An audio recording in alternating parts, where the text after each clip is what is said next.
નમસ્તે મિત્રો, સ્વાગત છે તમારું ગુજરાતી ટીપ ચેનલની અંદર. તો મિત્રો, આજે આપણે આ વિડીયોની અંદર એક નવી સિરીઝ લઈને હાજર થયા છીએ. તો આ સિરીઝની અંદર આપણે ગુજરાતી સાહિત્યના અગત્યના પ્રશ્નો અને તેના જવાબ છે આપણે જાણીશું. તો ગુજરાતી સાહિત્યના અગત્યના પ્રશ્નો સિરીઝની અંદર ભાગ 1 ની અંદર આપણે પ્રશ્ન 1 થી 50 સુધીના પ્રશ્નો અને તેના જવાબ છે આપણે જાણીશું. તો નવા મિત્રોને જણાવવાનું કે જો તમે હજુ સુધી અમારી ચેનલ સબસ્ક્રાઇબ ન કરી હોય તો જરૂરથી સબસ્ક્રાઇબ કરી સાથેનું બેલ આઇકન છે જરૂર દબાવો, જેથી કરીને અમે આ સિરીઝના કે આગળની કોઈ પણ સિરીઝના છે વિડીયો અપલોડ કરવી કે તરત જ તમને નોટિફિકેશન દ્વારા છે જાણ થઈ શકે. તમે અમારી આ યુટ્યુબ ચેનલની અંદર ઘણી બધી સિરીઝો અમે અપલોડ કરી છે, તો તે વિડીયો તમે જરૂરથી જુઓ. તો જો તમને વિડીયો પસંદ લાગે તો એક લાઈક જરૂર કરી વિડીયોને શેર જરૂર કરો, જેથી કરીને આપણા બીજા વિદ્યાર્થી મિત્રોને પણ મદદરૂપ થઈ શકીએ. તો ચાલો હવે જોઈએ. એક વાત બીજી જણાવી દઉં કે જો તમને આ પ્રશ્ન અને જવાબની અંદર ન સમજણ થતી હોય તો તમે અમારી વેબસાઇટ www.gujaratitips.com ની મુલાકાત લઈ શકો છો. તો ચાલો જોઈએ. પ્રશ્ન નંબર 1, કાલિકાલ સર્વજ્ઞ તરીકે કોણ જાણીતું છે? તો કાલિકાલ સર્વજ્ઞ તરીકે હેમચંદ્રાચાર્ય છે જાણીતા છે. પ્રશ્ન નંબર 2, હેમચંદ્રાચાર્યનો જન્મ ક્યાં થયો હતો? તો હેમચંદ્રાચાર્યનો જન્મ ધંધુકાની અંદર છે થયો હતો. પ્રશ્ન નંબર 3, હેમચંદ્રાચાર્યને દીક્ષા કોણે આપી હતી?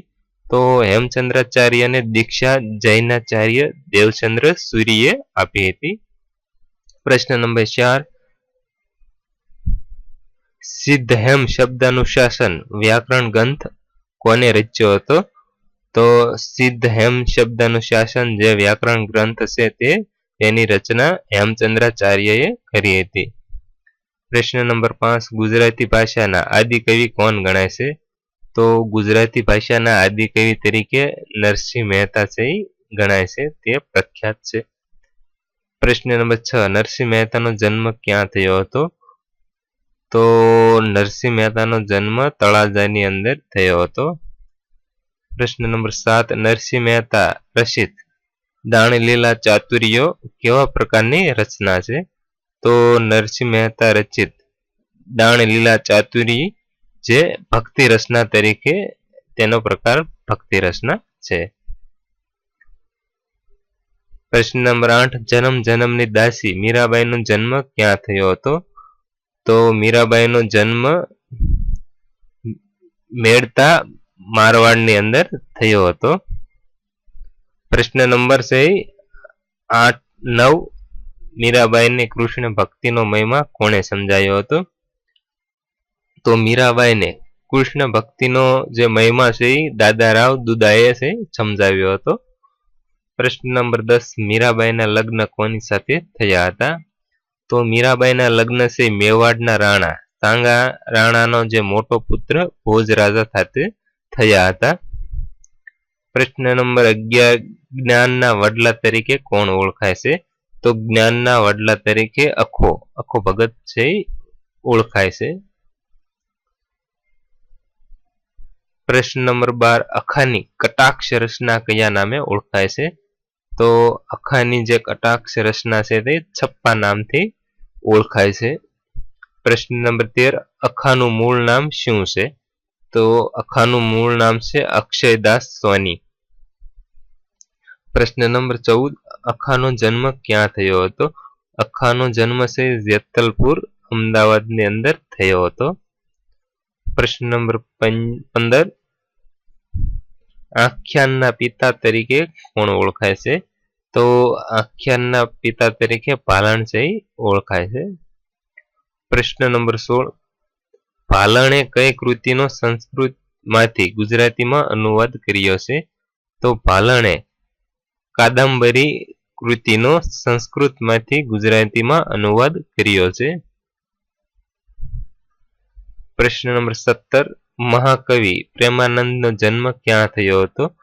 તો મહાકવિ પ્રેમાનંદનો જન્મ વડોદરાની અંદર થયો હતો. પ્રશ્ન નંબર 18, કોની પ્રેરણાથી પ્રેમાનંદે ગુજરાતીમાં સાહિત્ય રચ્યું હતું?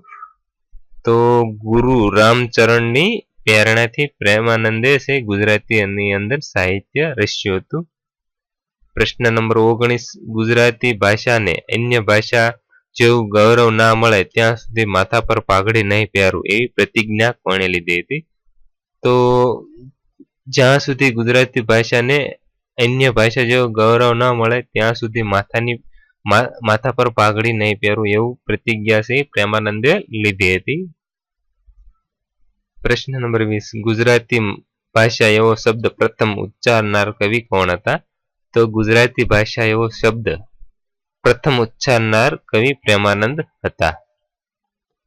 પ્રશ્ન નંબર 21, પ્રથમ વાર્તાકાર તરીકે કોણ ઓળખાય છે?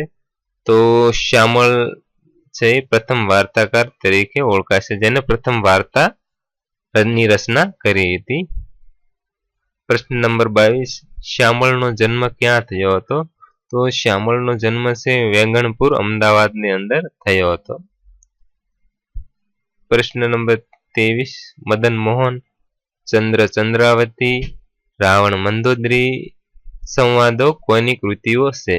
તો મદન મોહન, ચંદ્ર ચંદ્રાવતી, રાવણ મંદોદરી આવા સંવાદો જે કૃતિઓ છે તે શ્યામળની રચના છે. પ્રશ્ન નંબર 24, કોની રચનાઓ કાફી તરીકે ઓળખાય છે? તો કવિ ધીરોરિયા એની રચના કાફી તરીકે ઓળખાય છે. પ્રશ્ન નંબર 25, ભક્ત કવિ દયારામનો જન્મ ક્યાં થયો હતો? તો ભક્ત કવિ દયારામનો જન્મ છે ડભોઈની અંદર થયો હતો. પ્રશ્ન નંબર 26, શૈવ સંપ્રદાયમાંથી વૈષ્ણવ સંપ્રદાયમાં કોણે અપનાવ્યો હતો? તો શૈવ સંપ્રદાયમાંથી વૈષ્ણવ સંપ્રદાય છે કવિ દયારામે અપનાવ્યો હતો. પ્રશ્ન નંબર 27, કોની રચનાઓ ગરબી તરીકે ઓળખાય છે? તો દયારામની રચનાઓ ગરબી તરીકે ઓળખવામાં આવે છે. પ્રશ્ન નંબર 28, શ્યામ રંગ સમીપે ન જાવું, દાન ચાતુરી, અજામિલ આખ્યાન કોની કૃતિઓ છે? તો શ્યામ રંગ સમીપે ન જાવું, દાન ચાતુરી, અજામિલ આખ્યાન જેવી કૃતિઓ દયારામે રચના કરી હતી, જે દયારામની કૃતિઓ છે. પ્રશ્ન નંબર 29, ભોજા ભગતની પદ્ય રચનાઓ કયા નામે ઓળખાય છે? તો ભોજા ભગતની જે પદ્ય રચનાઓ છે ચાબખા તરીકે ઓળખાય છે. પ્રશ્ન નંબર 30, ચેલૈયા આખ્યાન અને નાની ભક્તમાળા કોની કૃતિઓ છે? તો ચેલૈયા આખ્યાન, નાની ભક્તમાળાઓ છે ભોજા ભગતની કૃતિઓ છે. પ્રશ્ન નંબર 31, સંત જલારામના ગુરુ કોણ છે? તો સંત જલારામના ગુરુ છે ભોજા ભગત છે. પ્રશ્ન નંબર 32, ગંગા સતી ક્યાંના વતની હતા? તો ગંગા સતી છે સમઢિયાળા, જે ભાવનગર જિલ્લાની અંદર આવેલું છે ત્યાંના વતની હતા. પ્રશ્ન નંબર 33, પાનબાઈ ગંગા સતીને શું થાય? તો પાનબાઈ રિયા એ ગંગા સતીના છે પુત્રવધુ હતા. પ્રશ્ન નંબર 34, મેરુ તો ડગે જેના પગના ડગે તથા વીજળીના ચમકારે મોતીડા પરોવો પાનબાઈ કૃતિઓ કોની છે? તો મેરુ તો ડગે જેના મનના ડગે તથા વીજળીના ચમકારે મોતીડા પરોવો પાનબાઈ એ કૃતિઓ ગંગા સતીની રચના છે. પ્રશ્ન નંબર 35, લોકહિત ચિંતક તરીકે કોણ ઓળખાય છે? તો લોકહિત ચિંતક તરીકે દલપતરામ છે ઓળખાય છે. પ્રશ્ન નંબર 36, બાળ કાવ્યો લખવાની શરૂઆત કોણે કરી હતી? તો બાળ કાવ્યો લખવાની શરૂઆત કવિ દલપતરામે કરી હતી. પ્રશ્ન નંબર 37, દલપતરામ કયા સામાયિકના તંત્રી પદે રહ્યા હતા? તો દલપતરામ છે બુદ્ધિ પ્રકાશ સામાયિક હતું તેના તંત્રી પદે રહ્યા હતા. પ્રશ્ન નંબર 38, દલપતરામ ક્યાંના વતની હતા? તો કવિ દલપતરામ છે વઢવાણના વતની હતા.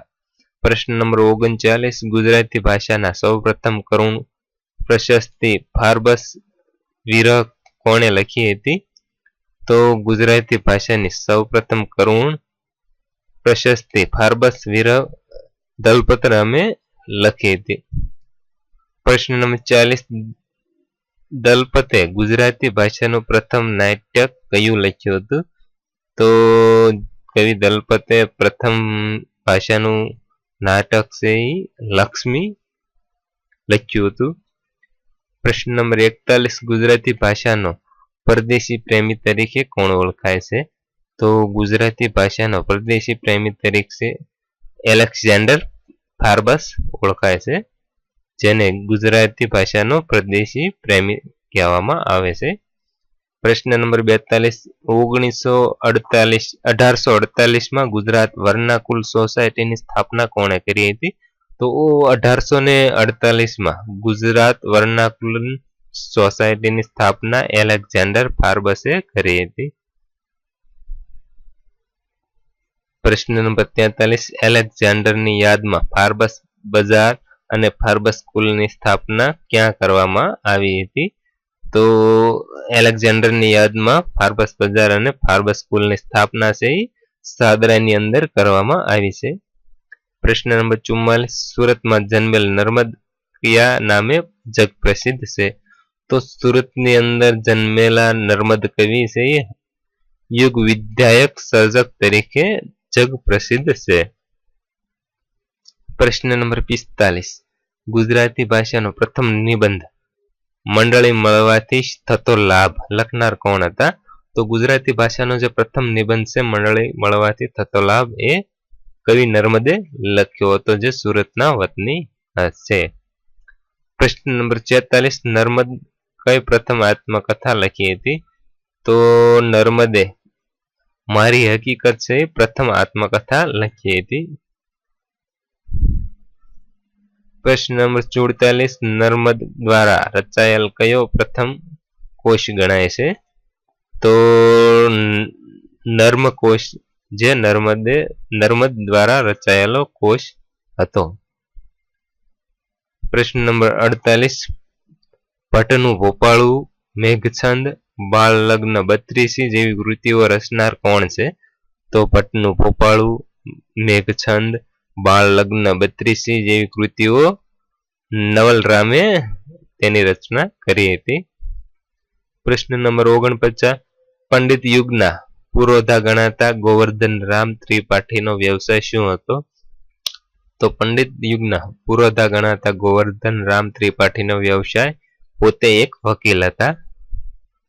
તેઓ વકીલાત કરતા હતા. પ્રશ્ન નંબર 50, કુસુમમાળા, હૃદય વીણા જેવી કૃતિઓ રચના કરનાર કોણ હતા?